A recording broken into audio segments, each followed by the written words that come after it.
Okay. One of the things that I think happened with us is I would take, even when Sean wasn't able to really be a participant in his IEP, as soon as they allowed him to be in the room with the team, I definitely wanted him in there. I wanted him to tell me, and we would talk afterwards about different things, just so that I had an idea of what he wanted, so I could be his voice whenever he wasn't able. But he was able to start speaking for himself even sooner than I ever expected. And I think one of my proudest days, we had, when we went from United Cerebral Palsy to the regular school system, we had a lot of hurdles that we had to overcome. And one of them was that they told me that if he couldn't get his wheelchair to the second floor, then he wasn't going to be able to be a part of the school. And the good thing was that ADA had just started then, and Sean, we were doing a lot of the marches then, and Sean was even a part of that. But I was able to tell them at that time that it was against the law for them to say that. But Sean proved that all through school. Grade school was not a problem. It was when he went into middle school that we had a lot of difficulty. And one of my proudest days of him was whenever he was going from middle school to junior high. And everybody could tell his intelligence, but the two teachers that he had in middle school determined that he was not able to be in the honors class. And he told administration in junior high that he wanted that opportunity. And I still remember sitting there and they were trying so hard to talk him out of it, telling him it was easier to not do it, and then if he did real well move into the class, than the embarrassment of having to come out. And he said, give me the chance, that's what I'd rather do. And he did it. And then as far as college was concerned, that was probably more of as much as he said I did support him as much as I could. I think part of it was I knew in my heart that I wanted that chance for him, but at the same time the fears were probably as great as they ever could be. But I knew how much that was something that he wanted in his life. At that time he wanted to be a lawyer. Kind of glad he didn't pursue that.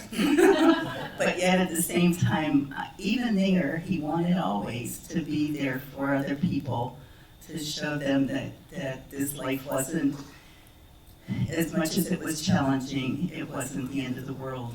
And I just saw how beautiful he was in that. So. That's awesome. I think one of the biggest hurdles we had was that Molly was not officially diagnosed with Asperger's until 6th grade. We had all kinds of diagnoses, all kinds of letters, and then all of a sudden when middle school started, it all changed. She was very well behaved in elementary school, very smart, using her intelligence, and it completely changed in middle school. And the school system we're in was not particularly helpful in giving us the services that we knew we needed for her. So we kept pushing, we kept advocating, and finally we made the decision to transport her to a different high school for the first 2 years. It was one that was specifically for ADHD and Asperger's students, but they weren't particularly helpful in that. So we figured a way to get past that hurdle ourselves. And the other kind of just hurdle was just deciding what's really important. What hill am I want to die on today? It's important to get her out the door and into school. If she didn't comb her hair, it's not the end of the world. And just really finding the right balance. And the other big challenge is that Molly is very, very articulate. And she presents as somebody and she is, not only presents, she is very bright. And to try and so that the school looked at it and said, oh, look at it, look at her test score, she's doing great. It's like, well, no, she's not. And just trying to really push them and have Molly stand up for herself and find the right path. So in supporting Grace in self-advocacy, I would say one of the biggest things I had to start doing was to leave the position of being the mom and the decision maker and really accept the position as an influencer. And I'm an influencer. I do influence her. And I say what I need to say when I think that it's important. And she sometimes takes that advice, or she might discard it. That's okay. She's going to make those decisions. But my role many times is also just playing the encourager. When things don't go right, or when she has a plan that might be a little bit too grandiose for right now, then I'm the voice of reason that says, well, let's look at the steps for that. Let's just do it one step at a time and don't keep our eyes too far ahead. And so it helps her to then make decisions in small portions at a time and move to the next. And she has become more comfortable with that, instead of wanting the whole ball game all at once, or looking at what other people are doing. And I think that's hard. It's true for any person. We see what other people do and we think, well, I wish I could do that. I'd like to do that. And then we have to be reasonable about what really will work and what can we do next. The way that looks for my other daughters with Down syndrome is different in that, as somebody had mentioned, maybe there's not a communication ability there, which I deal with both of those girls. They're very different from each other.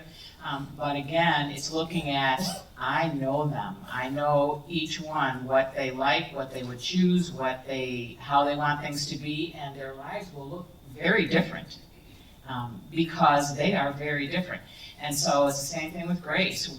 Knowing kind of where she wants to get, I can be an influencer to help her with that, but I will not determine it, because in the end, I don't have to live it.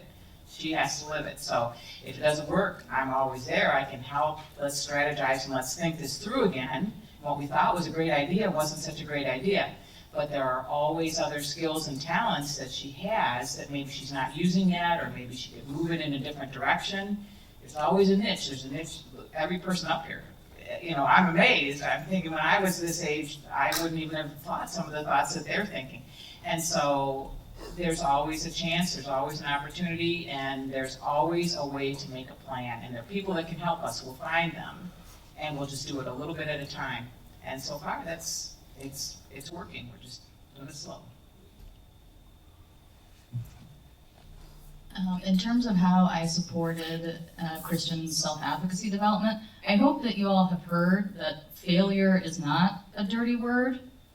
And so I'm going to say, Christian, I probably never told you this, lots of times when Christian was younger, I maybe would not agree with something that you were doing, but I never said that. And you can say that for a family member, as a parent, or as a friend, right? Like, you've known, like, this is not the decision I would like you to make. But I never said that. What I did was try to plan safety nets behind. So really allowing opportunities for success means allowing opportunity for failure, and making sure that you have a plan on how to help them, as Molly said, get back up and face the next day. And then two, just providing opportunities. So whenever I've been asked to speak somewhere, I ask Christian to come with me. Whenever I've been getting a professional opportunity, I want to keep Christian in tow. So just making sure that he has as many opportunities as I do.